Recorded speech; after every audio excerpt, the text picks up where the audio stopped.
My husband got a paternity test on our daughter and it came back negative, but I never cheated.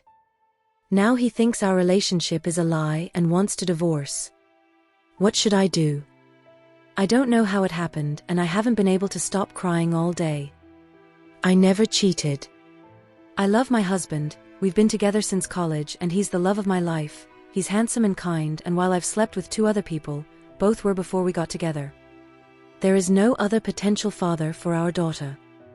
We were married already and actively trying for a baby. I never cheated, I never would cheat, and I don't know why he took that stupid test because I would never ever cheat, but it came back negative and now he thinks he's not her dad.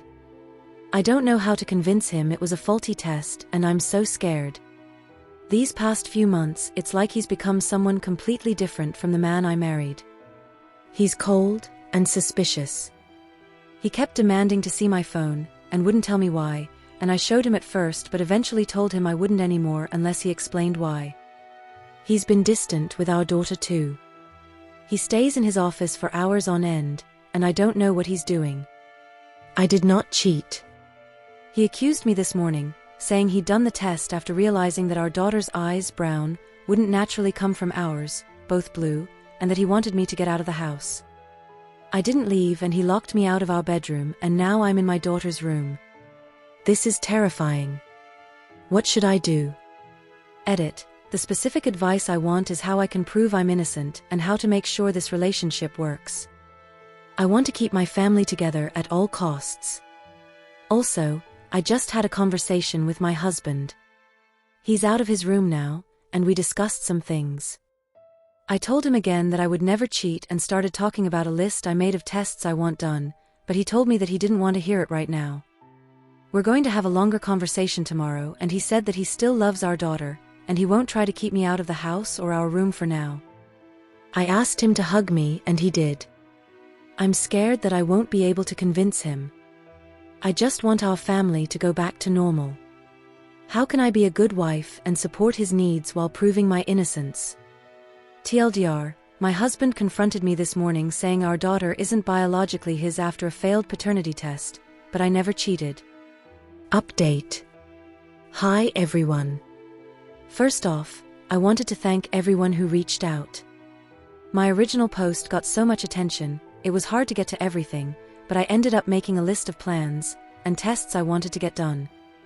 My husband was, understandably, distrustful of me for a while, but he apologized for the way he acted, which I didn't need, and said that he wouldn't try to kick me out of our home. He did say, though, that if every test came back and I'd cheated, then he was going to go scorched earth. We did a few tests. Blood paternity tests for him and me and our daughter, and we had an appointment with a chimerism specialist coming up, but that got cancelled because, well, some of you guessed it, but my daughter is not biologically mine either. I don't know how this happened, but a police officer came to our house and took our statements, and we're suing the hospital where I gave birth. I don't know what happened to my baby, and that is terrifying. I have my husband back, but my whole world is still upended, and I just wish he'd never taken that stupid test. I've been sleeping in my daughter's room, and I'm so afraid that she's going to be taken away from me, but at the same time I want to know where my biological daughter is, and if she's okay. I pray to God she's okay. My daughter still doesn't know the details, and we've been trying to keep this quiet. The last thing we need is a big scandal. I don't want people who know us to look at her differently. She deserves better than that, she's such a good kid, and she's not some spectacle to be gawked at. If we can find her birth family, I have no idea what we'll do. I guess the best case scenario would be to get a bigger house and all live together, but I don't know if we can afford that, or if they'd go for that, or even if we'll be able to locate them, or if I'm just crazy. This whole situation is crazy. I don't know anyone else who's been in a situation like this. I mean, are there support groups for parents of kids who got mixed up? I googled and nothing came up. Literally all I'm getting are tabloid articles from trashy magazines that slap the faces of innocent kids on the same pages as celebrity jingalinga scandals, and fiction. How do we tell our daughter? I mean, we can't tell her now, she'll tell the kids at school and then it'll be everywhere, but we have to say something. I don't know what I ever did to deserve this. TLDR, my daughter is not biologically mine or my husband's. Hello everyone. So apparently a YouTuber my husband watches called Mark Narrations decided that it would be a fun idea to read my post on his channel. My husband recognized the story because, well, of course he recognized the story. How could he not? This doesn't happen every day. Then he went on my account page. Then he found quite a few comments about him that were not exactly nice. And now he has asked me for a chance to post his side of the story on this account so that people stop trashing him. Please be nice. It's the husband this side, so I don't know how many of you have been down a self-doubt rabbit hole before, but it's not the most logical place to be. It's even less logical when you have the whole damn internet telling you that your wife is cheating and that she's planning to take the house and take you for all you're worth and never really loved you, and you always sorta thought she was too good for you anyway. So you end up seeing everything as a sign of infidelity, and then you get not one but 2 failed paternity tests on your daughter. When COVID happened, I got fat. I got depressed. I stopped feeling like a person. My wife stayed beautiful. She stayed herself. I was sure that she'd made a mistake. That she'd regret being with me. I started getting into some online groups, especially on Reddit, that were full of guys who'd been cheated on, lost custody, lost everything, and when someone said that his tip-off was that he and his wife both had blue eyes and their son had brown, I felt ducking stupid. I did not want to jump to conclusions, but when I made a post about my fears, everyone said that she was cheating. People said not to say anything, because she'd use it to hide her cheating and get ahead of me on the divorce. I got the test, and I didn't really think it'd come back negative. Then it did.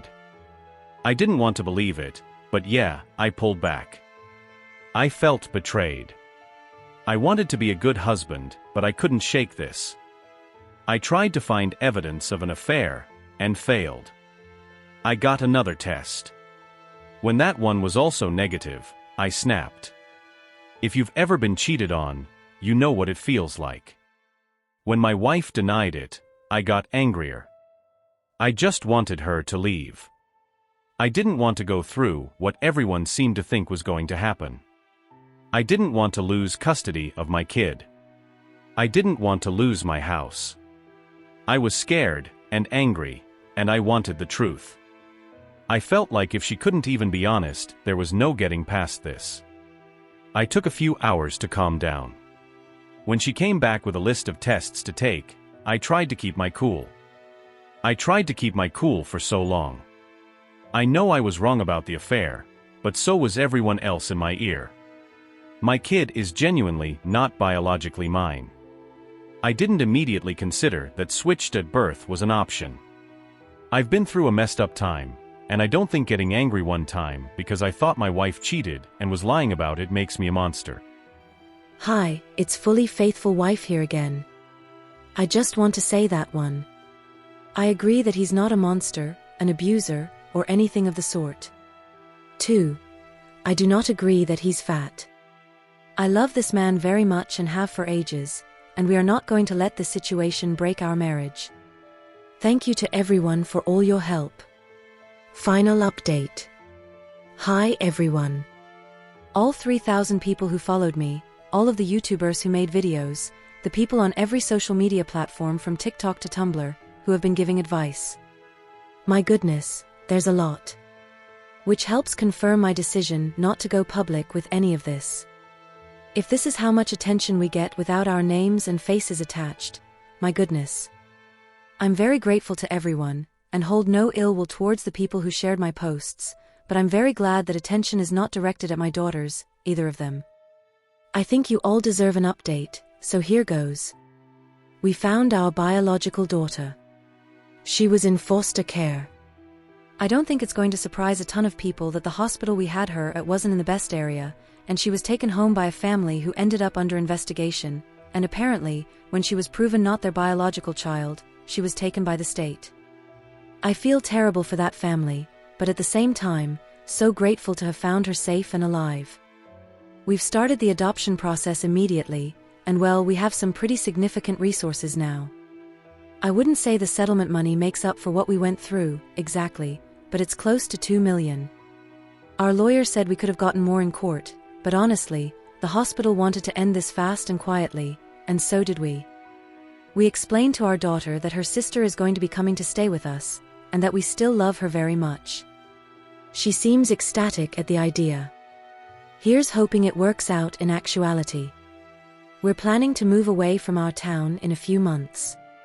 We found a wonderful place in a good school district a few states away, and it has plenty of room for our family to grow. I don't know what we're going to do about the other family. My biological daughter doesn't seem to remember them very much, and I don't really want to involve them if I don't have to, but I know it's probably morally wrong not to let them know what happened. I mean, that poor mother must not have any idea what happened. I can only imagine how horrible that would be.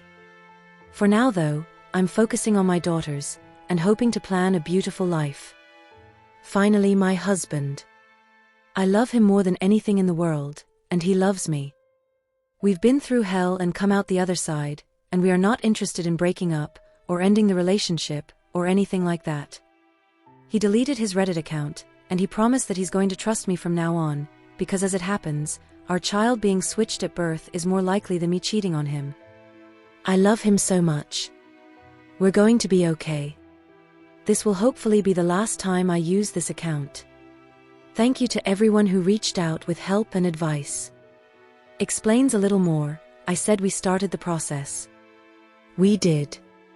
It's going to be a complicated process, but my main purpose with this update was to let people know that things seem like they'll be okay.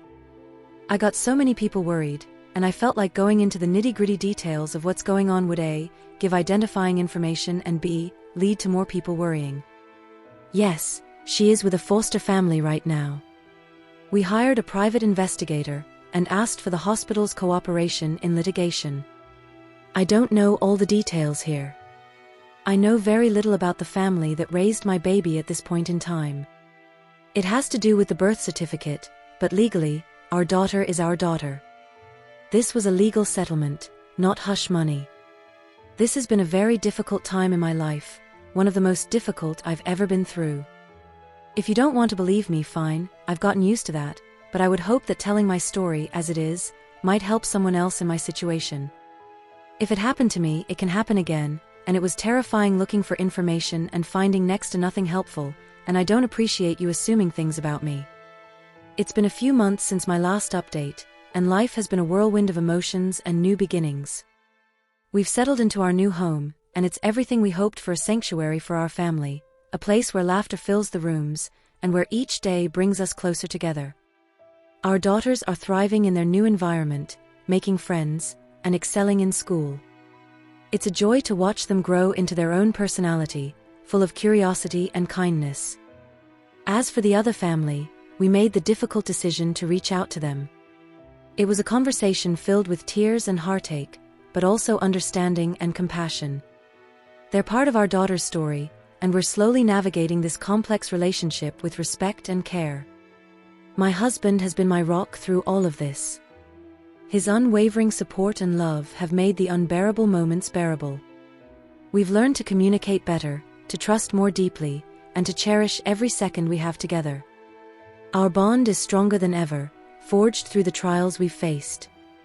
As for me, I've found solace in writing. It's become my outlet, a way to process everything that's happened. Sharing my story has connected me with others who faced similar challenges, and together we find strength. We're looking forward to what the future holds: more love, more joy, and more adventures as a family. And while I hope this chapter of our lives continues to be filled with peace, I know we can face anything as long as we have each other. Story 2. Entitled Parent said, "Give my daughter your car. She deserves it." A little background on this story. First, I have a fairly decent car for it being so old, 16-year-old Dodge Neon SE, and I have zero interest in getting anything different since it's reliable, still gets great gas mileage, is completely paid off and handles great. It's blue with a massive rust spot on the rear passenger side just above the gas tank, but I don't care. It gives the car character, you know. Second, this story takes place in Michigan, whereas anyone who lives here or has driven through here knows, the roads here suck.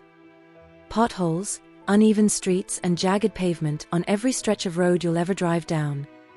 Getting a flat tire at least once in your life while living here is both a guarantee and a rite of passage. The flat tire detail is relevant. EP is entitled parent/entitled psycho, EB is entitled brat, DO is dealership owner, and me is me. I was driving through town after my shift at work and had to take a really poopy street because that's all I had available to me. I do my best to avoid potholes, but I end up striking a few anyway, and lo and behold, my rear driver's side tire takes a hit. I can feel that something's wrong with the tire, so I pull off the road into the nearest open drive I could find. Turns out I picked a used car lot and had plenty of room to inspect the damage. When I step out of the car to look at the tire, another car pulls into the lot behind me and proceeds to park on the other side. I noticed that the tire was low, but not flat, because fortunately that pothole only loosened the seal on the stem valve and I could fix it with a can of Fix-A-Flat that I kept in my trunk. While I'm fussing with my tire, the dealership owner comes out to greet me, most likely assuming I'm there to either trade in my car or shop around, when he sees my tire is low. He insists I, slowly, pull my car further away from the side of the road and up toward the front of the dealership building out of safety concerns. I agree and move my car where instructed. Turns out I was being watched by a dreaded EP and her demonic spawn. Not long after I get my car moved up, the DO is lending me a hand and helping with my tire, making sure the valve was secured and that the pressure was stable. I thanked him for his help and proceeded to sit back down in my car. As I put the key in the ignition, I hear something bang against my window and look up to see a woman, the stereotypical Karen, trying to get my attention. I roll my window down to see what she wants. My bad. Me, yeah? What's up? EP, are you through yet? Me, am I what? EP, through. Are you through because my daughter's been waiting long enough? I look past her and see her 16-year-old daughter dressed in a dark miniskirt, white tank top, that showed everything, and 4-inch heels. This is February, by the way. She was also wearing so much cheap makeup you'd think she was auditioning for a role as the Joker. Me, waiting for what? EP, don't act cute. She needs her turn. You've taken up enough of our time. Me, what are you talking about? EP, are you stupid? Your test drive is over. Now it's EB's turn. The EB is standing behind her EP with her arms crossed over her chest and giving me a smug wow. Are all you commoners so stupid? Type of grin on her arrogant face. Me, oh. I figured it out quickly and tried to defuse the situation. I wasn't on a test drive, I own. EP, I said get out. Me, this is my car. EP, no it's not. I just saw you pull back into the lot. We were behind you the whole time, so don't try to lie to me. Me, I wasn't. EP, you didn't even go inside the building to sign the papers, so I know you're lying to me. You didn't buy this car, you're just being a stubborn little female dog. Me, no, this is my car. I have the register. EP, what the duck is wrong with you? Get out now. Me, no. This is my car. EP, no it's not. My daughter wants it and I'm going to buy it for her right now. She tried to pull open my door, but thankfully I locked it when I got inside. Give me the key. Before I had the chance to say anything else, she reached through my window and made a grab for the key in the ignition. The key that was on a keyring with my apartment key and 4 other keychains, so clearly not the dealership's key. When she tried to pull it out, I grabbed her arm and pushed her back. Me, get away. EP, you little female dog. You just assaulted me. I quickly roll up my window and I'm ready to turn over the engine and drive off when I see the DO returning. Ma'am, what's going on? EP, this little female dog just assaulted me. Call the police. She attacked me because I told her to let my daughter have a test drive, and now she's trying to steal the car. The DO looks at me, looks at my worn-out, dirty car with the faded bumper sticker on the trunk, and gives the woman the classic "Are you serious right now?" stare. Ma'am, this car isn't for sale. This is her car. EP, no it's not. Until she signs the paper, it's not hers, and my daughter wants to drive it. She just got her license and I promised her I'd get her a blue car. this is the only blue car in the lot. It was not. There was another blue car parked behind her, and yes, her 16-year-old daughter who just got her license was going to test drive a car in heels. Double what the duck. D.O., ma'am, this car isn't mine to sell. It already belongs to her. EP, no it doesn't. I saw her drive the car onto the lot, and I saw you telling her to pull up to the building. Stop trying to lie to me. D.O., she had a low tire, she pulled off. EP, why won't you let my daughter have her turn? She deserves her turn. Is it because my daughter isn't all slutted up like this female dog? Note what the daughter was wearing, and I'm wearing blue jeans, tennis shoes, a baggy shirt with Kirby, Nintendo, on it and a green jacket over top. The only skin visible is on my hands, neck and face. D.O., ma'am, stop. I'm going to have to ask you to leave. EP, no. My daughter needs this car. I promised her, and all you're doing is wasting my time. I'm asking you nicely to leave before I call the cops. EP, you do that and I'm telling the cops that this female dog attacked me, pushed my daughter, and that you're selling stolen cars. Now, give my daughter this car right now or else. She actually said or else like a damn cartoon villain. D.O., ma'am. Leave. EP, this is ridiculous. She pulled her phone from her purse and proceeded to call the cops herself. You're going to regret being so disrespectful to me. All you had to do was sell me this car, but no, you decided this whore was better than my daughter. My daughter deserves this car. I know I'm not in the wrong, but I'm still nervous. I look at the D.O. through the windshield, and he gives me a look that says everything will be fine. Watch this. About 5 minutes later, a patrol car pulls up and the officer approaches the D.O. Before he even has the chance to ask any questions, the EP starts shrieking at him at full volume. EP, I want that bitch arrested. She assaulted me, and my daughter, and she's trying to steal my daughter's car. The cop is unfazed and just looks at me, then over to the D.O. without blinking. Cop, hey, D.O.'s first name, is this true? Not a word of it. And if you want you can check the lot security cameras. Cop's first name. The EP is fuming and the EB is just rolling her eyes like we were boring her or some poop. EP, why don't you believe me? You're not seriously going to take her word over mine. Just look at her. Cop, ma'am, I need to get both sides of the story. Now, you said she tried to steal. EP, yes, that's my daughter's car. Cop, all right, fine. That's easy enough to prove. The cop walked over to the passenger's side of the door, on the opposite side from where the EP was still seething, and motioned for me to open the door. I did, and he of course asked for my ID, my registration, and my proof of insurance. It didn't take the cop long to notice my name on the license and the name on the registration, which was also dated from almost 2 years ago, our match. He just nods, hands me back my stuff and closes the door. Cop, ma'am, that's her car. EP, not possible. She just got her, she couldn't have signed the papers. Why are you all against my daughter? She needs a car. Cop, ma'am, you do realize it's a crime to try to file a false police report. This car isn't stolen, and I seriously doubt she assaulted you. I'm going to look at the cameras, and if I find that you're lying to me, EP grabbed EB's arm and pulled her along. EP, duck this place.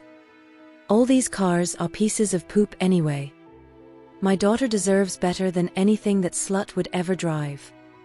The cop sticks around until the EP leaves, apologizes to me for the disturbance and wishes me a good day. Before he left he said bye to the D.O., again calling him by his first name, and was on his way. Don't worry about her, I don't think she'll be back. And if she does show up again, my brother, the cop, will come back too. After slipping me a business card, joking that if I ever needed another car in the near future, he'd ensure that no crazy people were hiding in the trunk.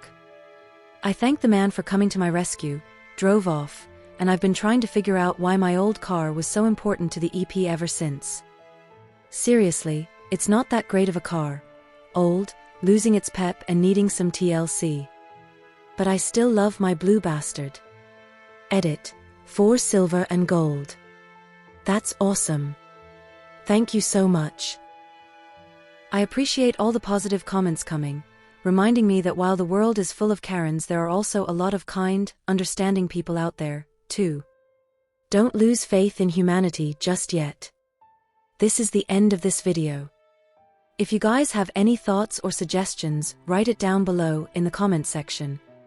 Also, if you enjoyed this story, please like this video and subscribe to our channel. It is free for you guys, but it helps me a lot. You can watch these videos in the meantime. Good luck and goodbye.